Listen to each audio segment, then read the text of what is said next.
You've seen him stand unflinching before millions, wielding facts like weapons and sparking furious debates at the drop of a mic. You've watched those steel blue eyes drill into guests and challengers as if daring them to blink. But what if I told you that behind that unbreakable public armor, Sean Hannity has been hiding a secret so personal, so tender it would change everything you thought you knew about him? At 63 years old, the man who once built his reputation on hard angles and sharp rhetoric has finally done the unthinkable. He has let his guard down and confirmed the rumors swirling around his private life. For decades, Hannity cultivated an image of the consummate warrior broadcaster always ready to deliver his next verbal knockout. He thrived in the chaos of primetime politics where second-guessing was routine and every word could ignite fresh controversy. Over the years, through headline-grabbing interviews with presidents and lightning-fast takedowns of media foes, his viewers came to expect that unyielding energy.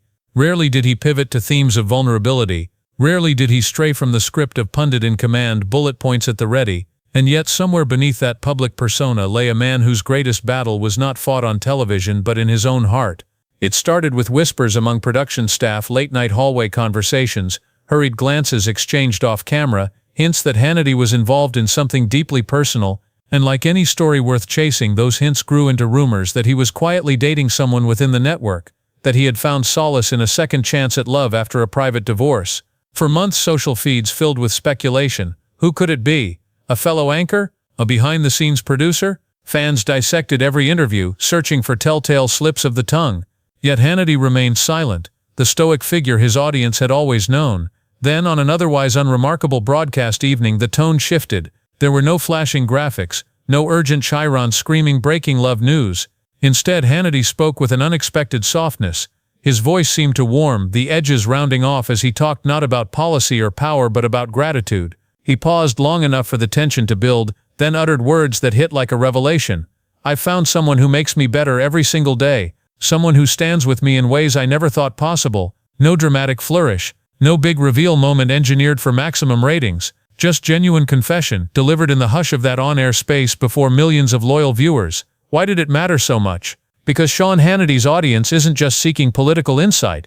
They're invested in authenticity. They bind themselves to his worldview, trusting his convictions on everything from taxes to the media's motives. To see him embrace vulnerability was like witnessing a titan lowered to human scale. It was a seismic shift in perception. The voice of conservative America, admitting that beneath the combative exterior lay a man who yearned for connection and renewal. And that admission packed a punch far more powerful than any partisan argument. We're about to unpack the full story, where this confession came from, the hidden chapters of his life that led him here, and why at 63, it all finally emerged into the open. Along the way, we'll explore Hannity's journey from his humble beginnings, mowing lawns in Long Island, tinkering with radios late into the night, to his meteoric rise on the airwaves, and the personal trials that taught him humility. You'll hear how faith and family have shaped him, how a quiet divorce left an unexpected void, and how the right person appeared at a crossroads that once looked bleak. By the end, you won't just understand the rumor he confirmed, you'll grasp the profound lessons woven into this moment of public vulnerability. Because this isn't just a story about a celebrity romance, it's a story about timing, about resilience, about the courage it takes to admit that no matter how much we achieve, our greatest victories are often the ones of the heart. It's a story about a man in his 6th decade who discovered that love doesn't adhere to schedules or convenience.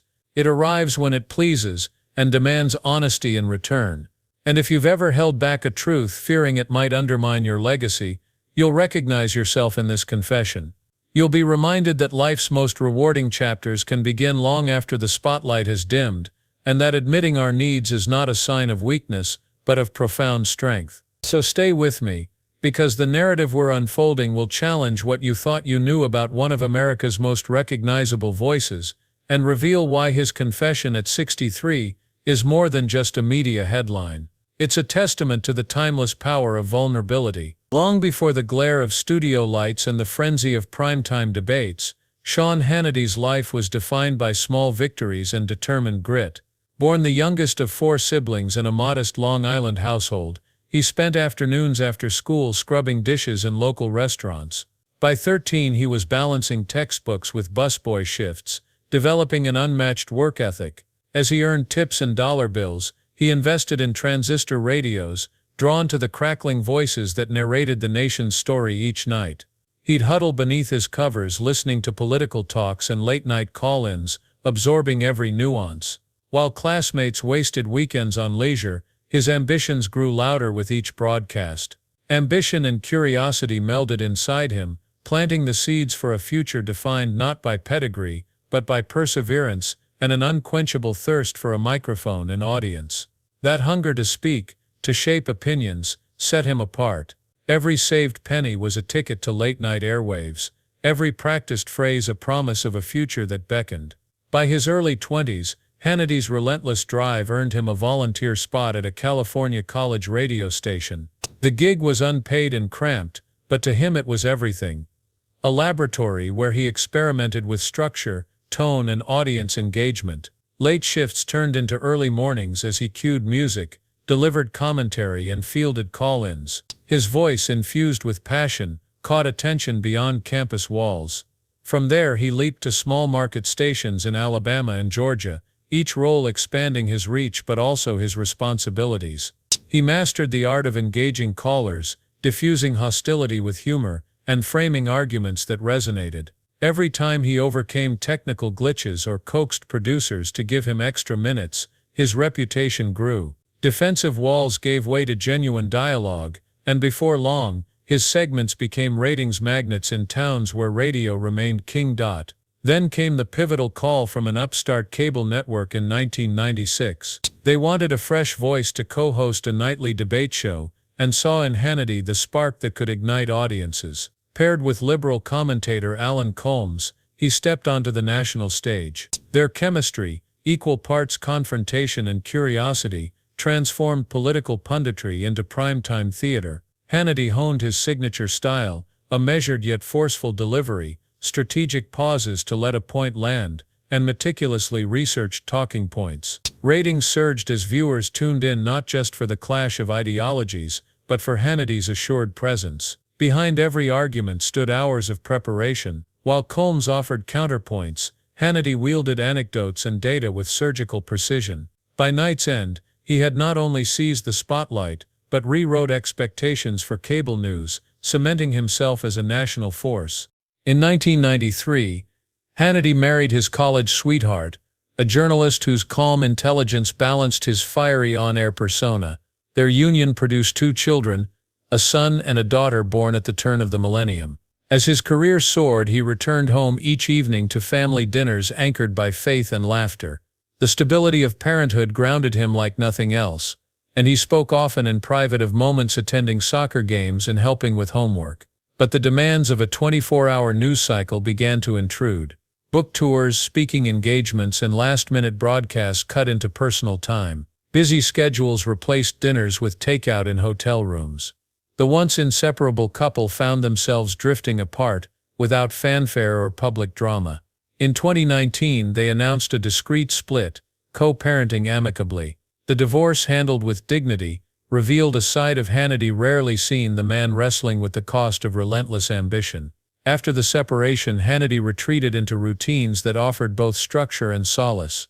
He rose before dawn, meditating on scripture and mapping out his day. Workouts became non-negotiable, not just for health but for mental clarity. He reconnected with childhood friends, attended church services without cameras, and prioritized undistracted time with his children.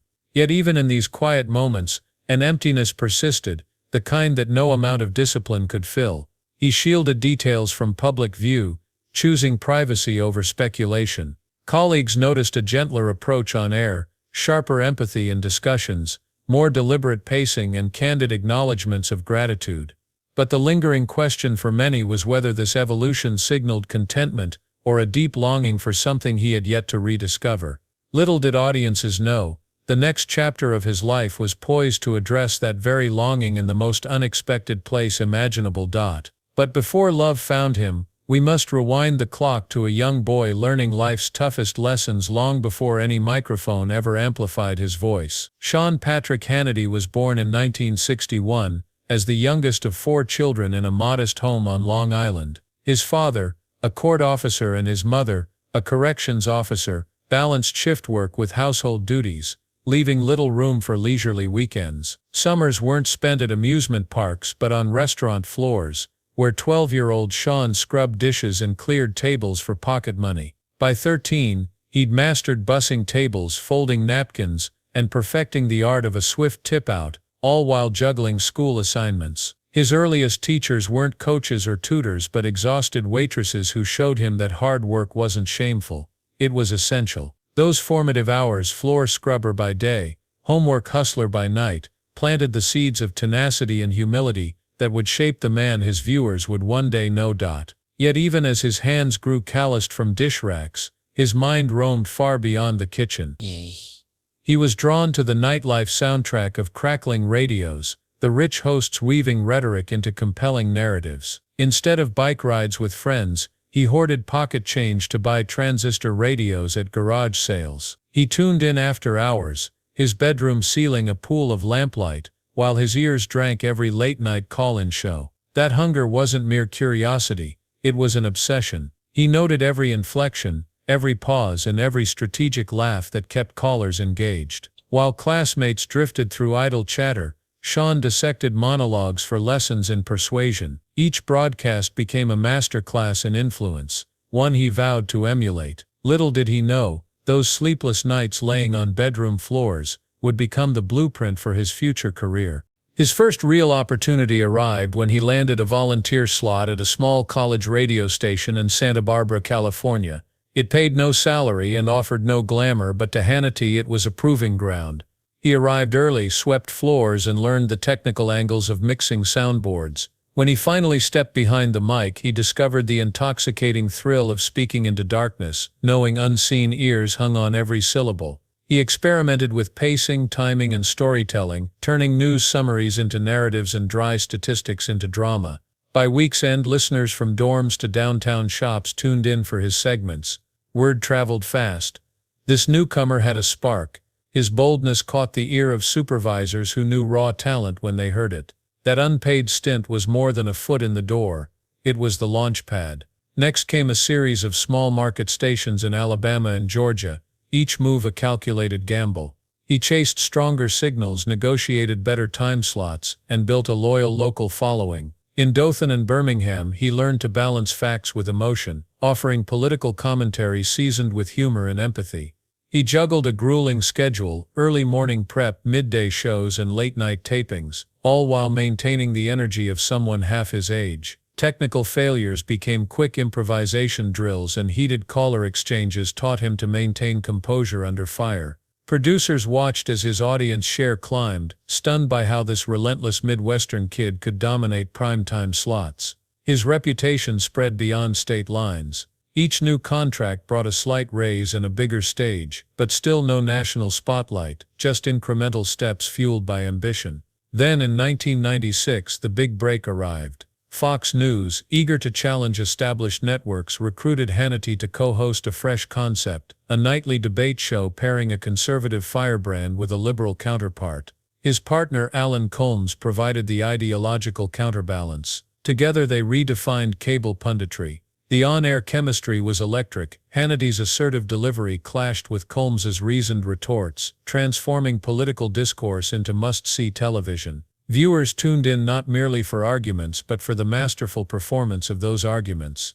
Hannity honed his signature techniques, strategic silences that let points resonate, a pointed turn of phrase to puncture weak retorts, and an unwavering eye contact that conveyed conviction. Critics scoffed at the theatrics, but ratings soared. Suddenly, the boy who once cleaned dishes for tips was commanding headlines and newspaper columns. He had become not just a participant but a driving force in shaping national conversations.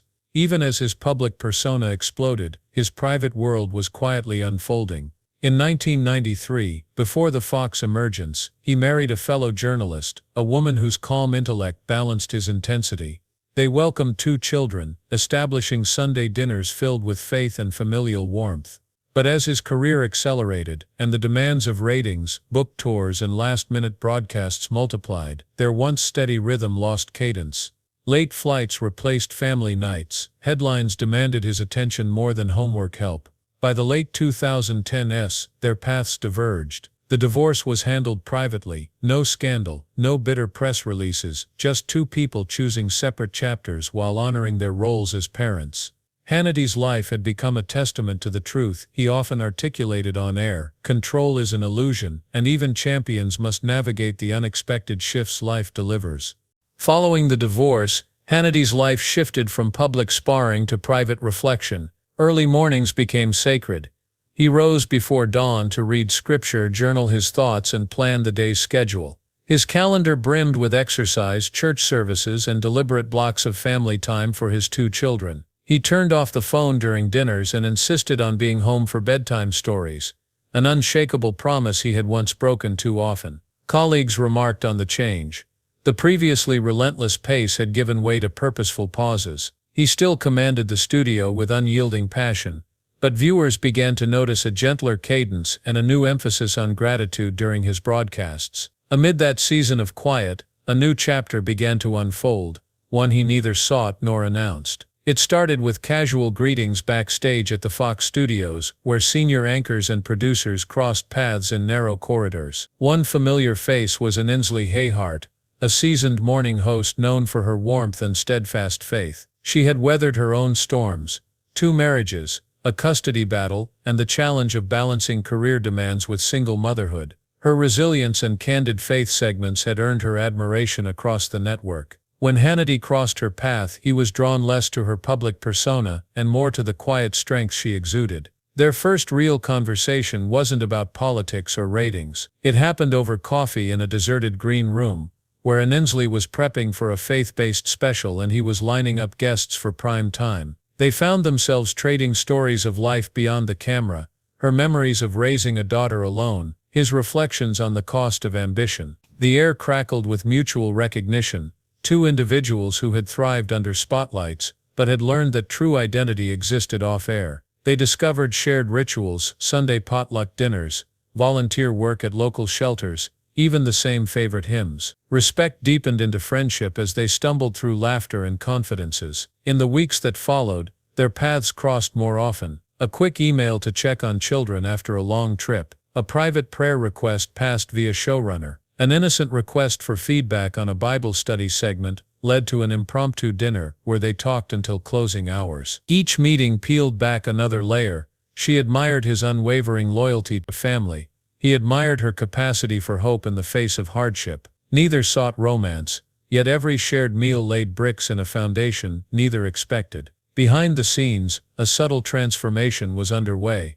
2 guarded hearts inching toward the possibility of companionship. Production assistants noticed small shifts. Hannity lingered longer in the green room when Ainsley was present. He smiled more, those moments captured in security camera stills that never made the screen. And Ainsley, typically composed, blushed when he praised her insights on air. Rumors began to swirl in hushed conversations across the studio floor. Gossip columns whispered of secret meetings, and social media sleuths combed old broadcasts for telltale glances. Yet on camera, they maintained professional separation. No overt gestures or declarations, only the safe ground of mutual respect. This delicate cover only intensified public curiosity. Audiences craved confirmation of the next chapter in Hannity's personal saga. Their discretion was deliberate. Hannity, who had once shielded his family life from scrutiny, was determined not to repeat old mistakes. He refused to invite cameras into their relationship or offer staged photo ops designed for tabloid consumption. Instead, he guarded their privacy fiercely,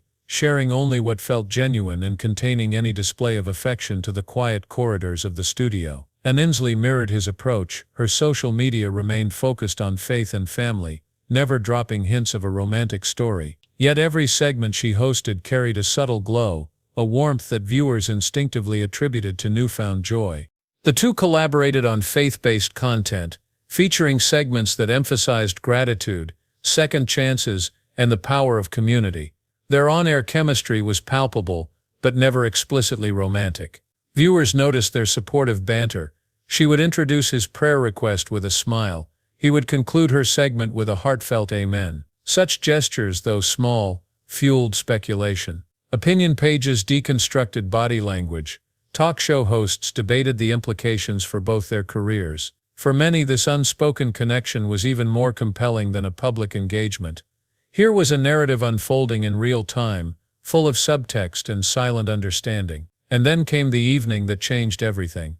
Hannity, in the midst of a routine broadcast, pivoted from political analysis to an unscripted reflection. He spoke of life's unexpected turns, the beauty found in imperfection, and the blessings that emerge after hardship. His voice softened further as he paused, then said words that sent ripples through television networks nationwide. At this stage in my life, I've been blessed to find someone who brings out my best, someone who stands with me when the cameras are off. He didn't name names, but the intimacy in his tone, combined with the timing, left no doubt about whom he meant.